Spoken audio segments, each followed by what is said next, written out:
भोपाल से लेकर नोएडा का सफर आसान होने वाला है। 1 जुलाई से नोएडा के लिए पहली उड़ान शुरू होने जा रही है। जेवर एयरपोर्ट की पहली उड़ान। अब दिल्ली के लिए 8 फ्लाइट होंगी। नई सेवा से यात्रियों को एनसीआर का दूसरा विकल्प मिलेगा। अब आप सोचिए कि आपको नोएडा जाना है, दिल्ली नहीं जाना है, तो फिर आपको सीधे नोएडा के जेवर एयरपोर्ट जो बनकर तैयार है, ऑपरेशनल हो चुका है, अब यहां पर सीधे डायरेक्ट फ्लाइट मिलेगी।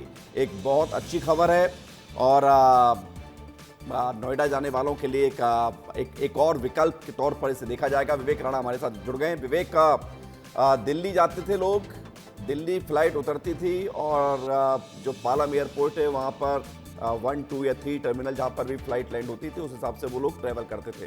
लेकिन जिसको नोएडा जाना पड़ता था वो वापस पालम से फिर नोएडा आता था। लगभग 45-50 किलोमीटर का सफर वो बचेगा। विवेक,